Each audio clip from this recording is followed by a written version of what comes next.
afternoon. So amazed to see such a huge crowd listening to talks about architecture and the built environment. It's great. Maybe before I start, I would also, in order to put myself into a context for you, to make it easier for you also to understand where I come from, is that I've been involved in local politics for some time, and looking at urban policies also from that side of the table.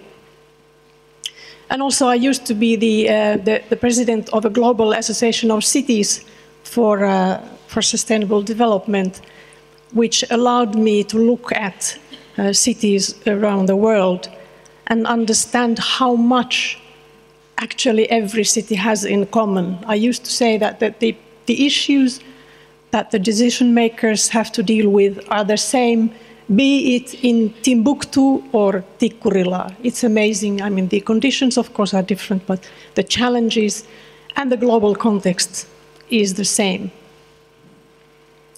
So, since the topic of the conference is architecture and cities in transition, I was wondering what kind of a viewpoint to take. And the viewpoint I decided to choose for you is architecture as a tool, serving those who want to see cities as products. So this is a very cynical title, in fact, and you will find out what I mean.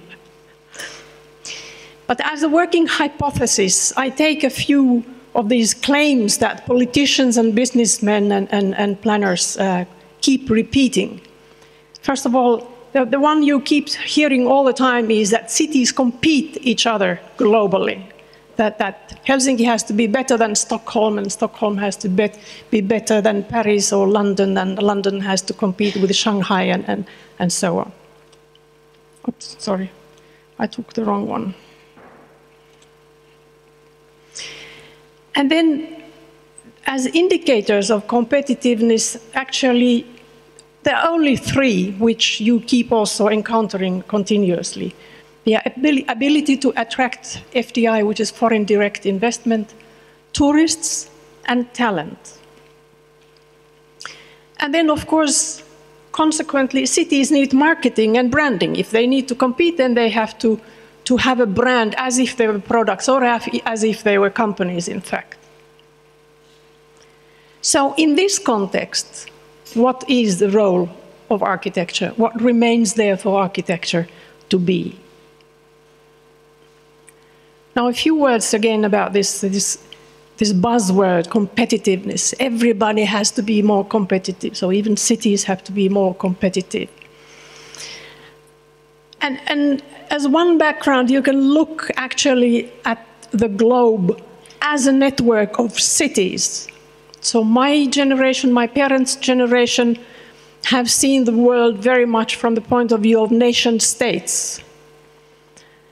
Even, I mean, if you look at the wars and the crises we have today, they are not so much countries fighting against each other, but they are crises within countries. If you think of the Arab Spring or what's happening in Syria, of course, the Ukraine case is another case, but a lot of happens within nations. And in fact, when companies look for places to settle, or where to go, global companies, of course, they look at also what kind of a state it is, but they particularly look at what kind of a city is it? Where do I want to have my head office? Where do I want to have my production plant? What kind of a city is it? What does it offer for me? And this concept of the city, actually, as sort of the city as the urban network covering the globe was established by Jeb Brugman. And I just, as a side remark, I recommend you to find his book, Welcome to the Urban Revolution, which is already a few years back. But it looks, if you want to understand what sustainability means for cities, then he looks at a couple of cities which he finds actually could serve as examples. But sort of the city is not just a local phenomenon, but the city becomes very much, has a very strong global dimension these days. I once wrote a paper about this, what is the competitiveness of cities, and I was looking around and asking researchers and wise people about how do you interpret, what is it? And it was actually a bit amusing almost if I would ask city planners or urban planners, what do you do actually when you try to make cities more competitive? It was an empty, there was no answer, or something really not very precise.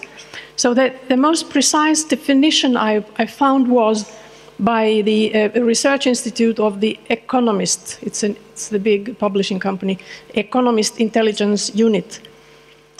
It is competitiveness is a demonstrated ability to attract capital, businesses, talent, and visitors, as I mentioned before, for cities. Businesses and capital.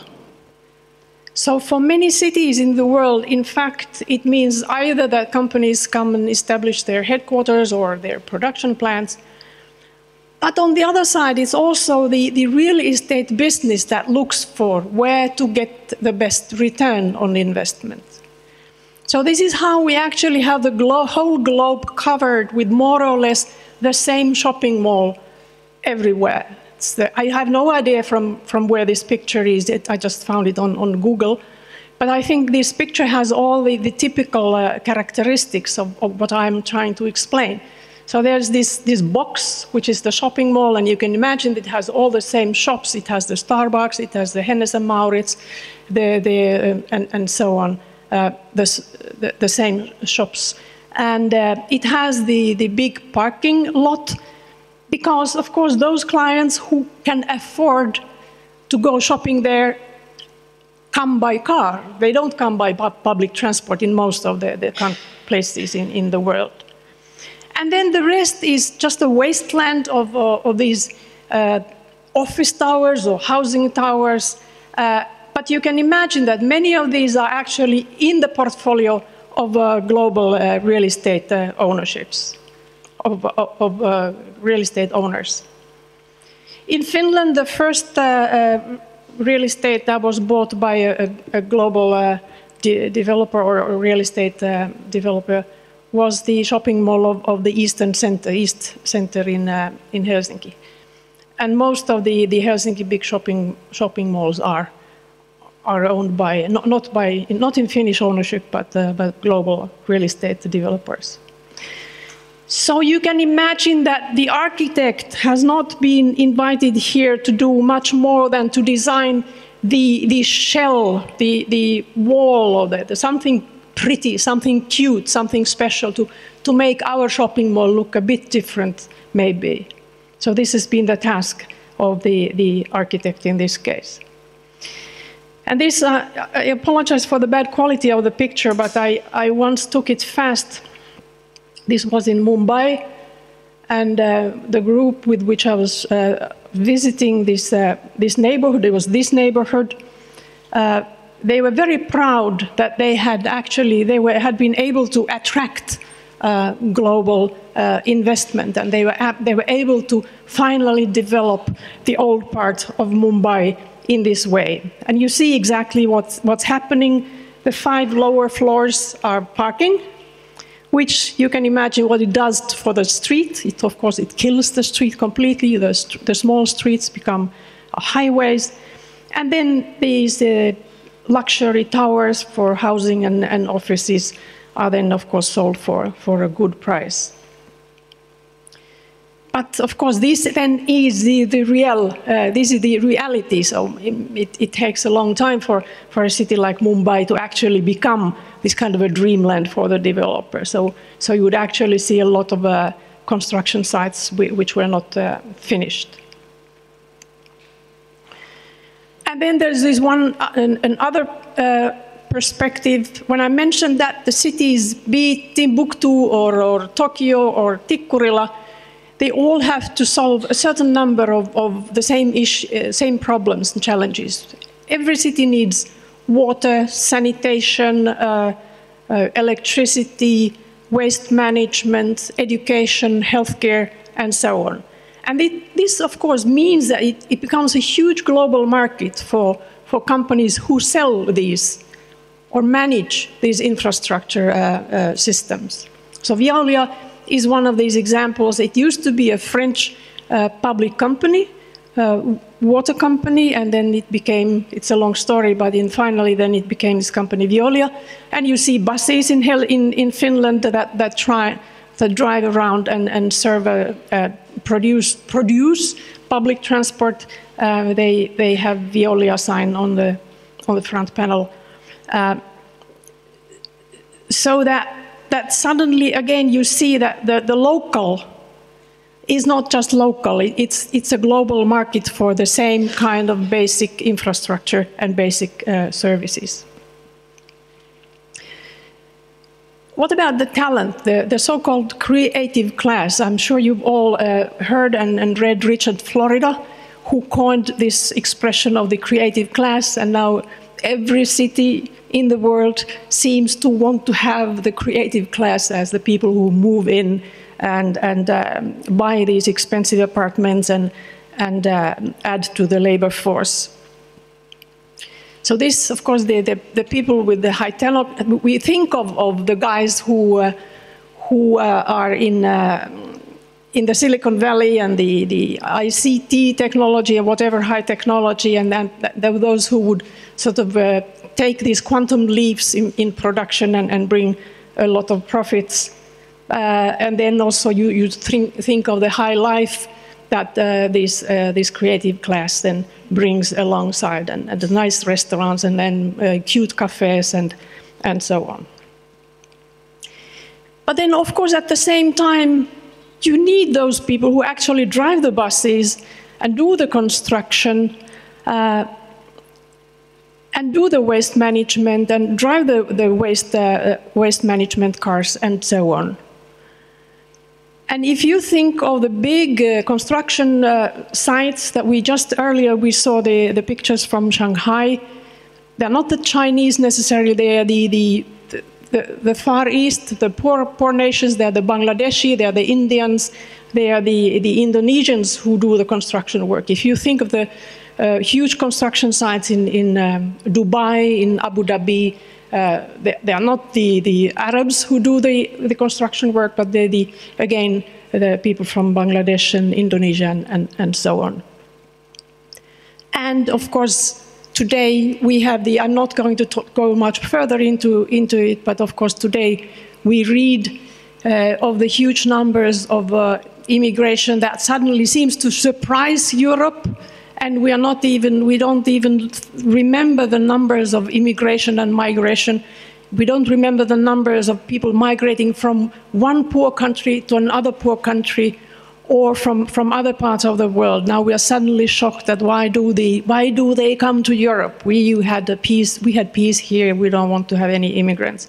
And at the same time, we realize that nobody drives our buses and nobody does our construction work anymore unless we have the immigrants. So how do you build a city where you only do provide services for the creative class? But you also have to provide shelter, services, healthcare, housing for the rest of the people. And you have to be able to avoid a situation like this where you create two different worlds. This is a famous picture which I probably use in every single talk that I give.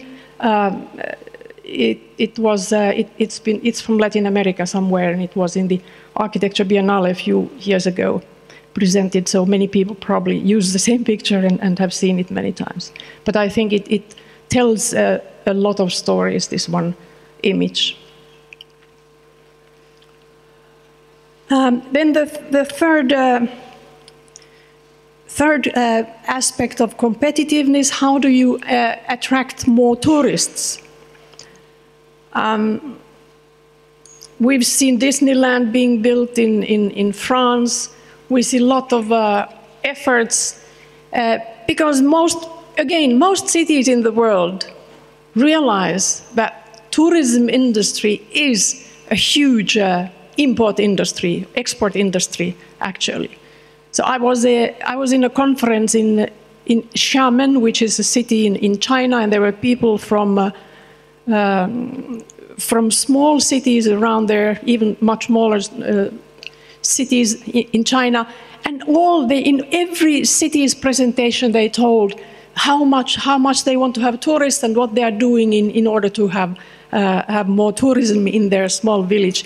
And we would have never ever heard of the names of those cities. So it's amazing how this. Of course, it's true. Of course, it's true. Tourism is a huge industry, but it's somehow tragic that every city now seems to be fighting for more tourism and thinking that this is the solution. Now, for this competition, like a product, like Coca-Cola, like what's it called? A Rolex, like BMW, you need the brand to make it more attractive. And cities, as you know, use often these buildings, somehow buildings that stand out as their branding tools.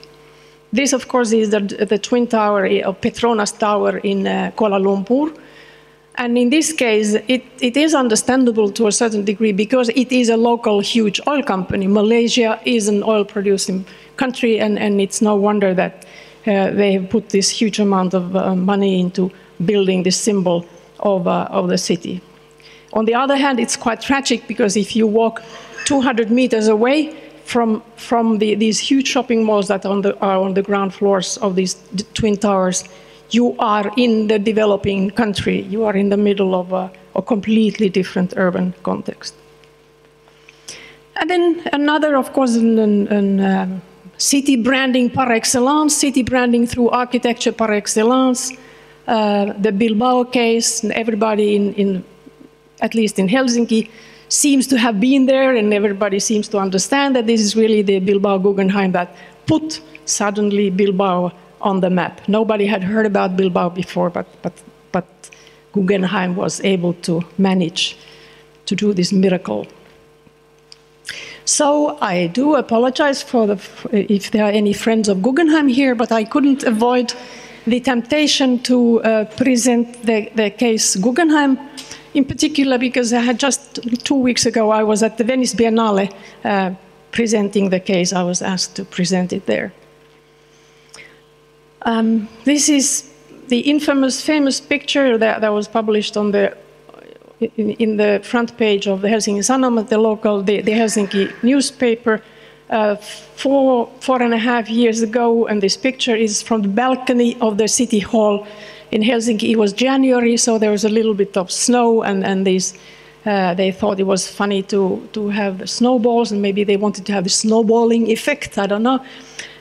So in the middle is the chairman of the Guggenheim Foundation, and to his right is the Lord Mayor of Helsinki, and the lady in red is now an MP, but she used to be a deputy mayor in those days for culture. Ari Weisman on the right from the Guggenheim Foundation, and on the left is a person who used to be the head of the City Art Museum in those days. This painting it's a big painting inside the city hall in the space in front of the mayor's office. It's a famous painting for all those who live in Helsinki, depicting the sort of the decentral monuments in Helsinki quite a long time ago already. So this is the classical center of Helsinki with the two cathedrals, the Lutheran and the Russian Orthodox one, and the harbor and the city hall and so on. And so if you go to the website of the mayor, he stands in front of the same painting. That's his heart is here in the middle of the city. And so appropriately, Helsingin Sanomat of the photographer was witty, and first he was witty and put them on the balcony with the snowballs, and then he put them, later on when the first report came out, he put the same crowd in front of the painting, pointing to the place where the Guggenheim Museum was supposed to be built in the first alternative, right here, in the middle, as the new symbol of Helsinki. So this is an aerial picture, and this is the red spot is where the first location was in the harbor, but then they must have found out that they would have to find out a location which would be a little bit less critical, so they moved the location to the other side, but equally central anyway. So here is from another perspective, vis-a-vis opposite the city hall in the harbor. And there was this competition. Most of you are architects, so you must know very well, remember the competition, and the results were announced last spring. It was interesting. I was watching the jury give its report via web, and the chairman of the jury, Mark Wigley, who's been a clever guy who's been at Columbia University and the Museum of Modern Art in New York, so he knows his way around. In his speech, he suddenly said something completely unexpected. He said, and I'm surprised that many people have not noticed that, he said that the jury took a vote. I've been in a few international juries myself, and I know from my experiences that the jury never votes. It fights as long as it gets a consensus result. If the jury has to vote, it's a failing of the jury, and it's a failing of the chairman of the jury. And if it takes a vote, it would never, ever, ever tell it to the public. It would be so ashamed of the fact that this is what happened. But Mark Wigley, in his short presentation, said the jury took a vote. And my educated guess is that this would have been and I've heard some rumors also, that this would have been the professionals' proposal, the winning proposal, which looks like a structure that could have been in the harbor, that could house some warehouses, that could be actually anything, but it relates to the harbor. It relates to the kind of urban context where it is located, next to the boats that are going to Stockholm and back. It's very sophisticated, sort of a technical looking, like a working environment looking design. And even in this picture, you see how it blends to the skyline. So the question marks are there, but my half-educated guess is that this is by the Mark Angelil, Sarah Graham office. I think that's them. But the winner, then, after some arm twisting, was this one, which definitely doesn't blend. It has nothing. It has absolutely nothing to do with its urban context, because it has to stand out. Because that's the whole point with the architecture of the Guggenheims. It has to have a brand. It cannot be something that works with the environment. It has to be in contrast with the environment. So this fisherman's village from the archipelago, with a lighthouse in the center of the city, with the wooden surfaces, that's supposed to be an urban solution? Come on. But anyway, this, of course, it was necessary to find one of out of these six. It was they had to find, the Guggenheim Foundation had to find something that doesn't fit, that sort of creates commotion and creates discussion. I could talk to you for 3 hours about the financing, but I'm not going to talk about it. Of course, everything, absolutely everything, is supposed to be paid by the city of Helsinki, the construction, the site, and also, which nobody ever mentions, is the maintenance, the salaries of the people ad infinitum every year, several million, of course, for the maintenance and salaries of the museum. And then the license fee for the use of the name, which would be $30 million for the first 20 years. And this is the private financing has promised. There's a promise that they would pay some of or part of, or maybe the whole license fee, but nothing else. And that would be for the first 20 years. So we'll see. But what is interesting, there have been many different people and groups and commercial lobbying, sort of lobbying for the project. And one of them was the former, he just left as an ambassador, his post as an ambassador, but the US ambassador, Bruce Orek.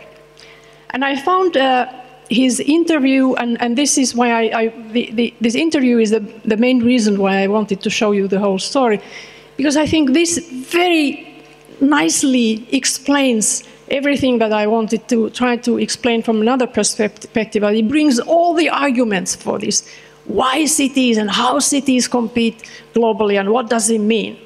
So he says that Helsinki is at a turning point. So it's a crucial moment now. You cannot miss your opportunity now to make a change. To have a role at the global scale. So this is what you have to have. You have to have a role at the global scale.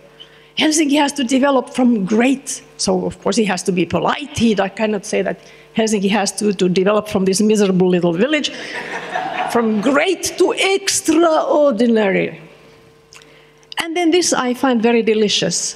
As a symbol with global impact, the Guggenheim is comparable to Sydney Opera, which is iconic. And then at some point I stopped and thought, have you ever heard of anybody who's been in the opera? One person actually said, yes, I've been in the opera. Listen, have you heard anybody talk about the opera productions or which fantastic conductors there are or which soprano sang there an unforgettable aria of Verdi? No. You always talk about how it looks, how this odd building, beautiful as such, of course, Jarno Utzon's opera. But it's the icon, it's the image, it's not the opera itself. And even if you think of the Sydney Opera, it's the Sydney Opera, it's not something that they bought from outside. So the opera is iconic as a building, not as an opera. And then he says, Guggenheim would be a similar landmark for Helsinki. And already in the architectural program, they say, the Guggenheim would be the new symbol of Helsinki. Forget about the Olympic Stadium, the Lutheran Church, the cathedrals, the harbor, presidential palace. No, Guggenheim would be the new symbol of Helsinki. And Bruce Orek continues, global change is now led by the creative class. So obviously he's read his Florida as well. The creative class, which is urban.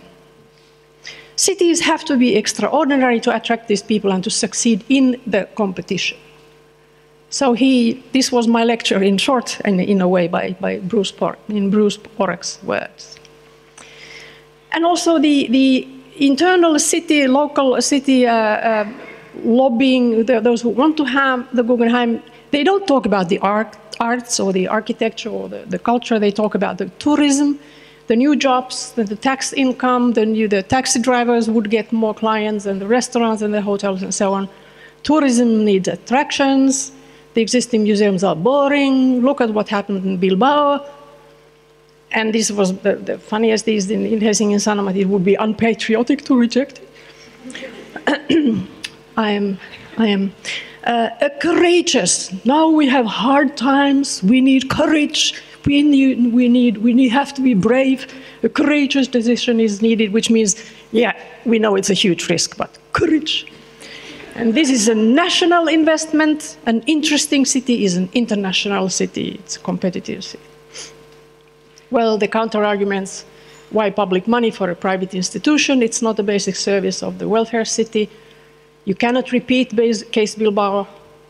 Guggenheim cannot, or it shouldn't be the new symbol of Helsinki. And so on. And it's a bit funny because a few years ago they were always talking about the Russian tourists that would come. Well, now, as you know, certain things have happened in Ukraine and in the Crimea, and nobody talks about Russian tourists anymore. So they talk about the cruise ships, Asian businessmen who would stop on taking their flight, the Finnair flight from Tokyo to London, that they would stop over for a night to visit the Guggenheim. Are you serious? Yes, global competition of cities. This is what architecture is made to serve. As the clown of the city, as to offer amusement, to offer images. But you can also put the question, turn it around. Who actually makes whom compete about what? Because in fact, it's not the city of Helsinki fighting for Guggenheim, it's the Guggenheim fighting for the best deal. We know that there are several cities where they have rejected the offer. They don't want to go. So why would they come to Helsinki? Because Helsinki is going to pay for everything. Because it's all certain that if they make a deal with the city of Helsinki, the building will be delivered, the keys will be delivered that moment, the day, exactly like in Shanghai, as it's written in the agreement, and everything is going to be paid. It's a secure country. It's a trustworthy country. It's a country of trust. So there's no risk for them. So it's actually them who is making cities compete. It's not us competing. And the same is with many companies. They actually make the cities compete with each other about who gives them the best deal. So I come back to my hypothesis. Cities compete, yes. The indicators, maybe we should find other indicators of competitiveness, but these are what they seem to be now. Cities need marketing, branding. Cities go to urban fairs to show what they have to offer. And so in this context, in my very cynical view, and I apologize for that, architecture is understood as iconic buildings, only as tool for branding cities. Giving an object that can be put in the photograph in the brochure where the city is presented. Okay, that must be Helsinki because it looks like that. Thank you.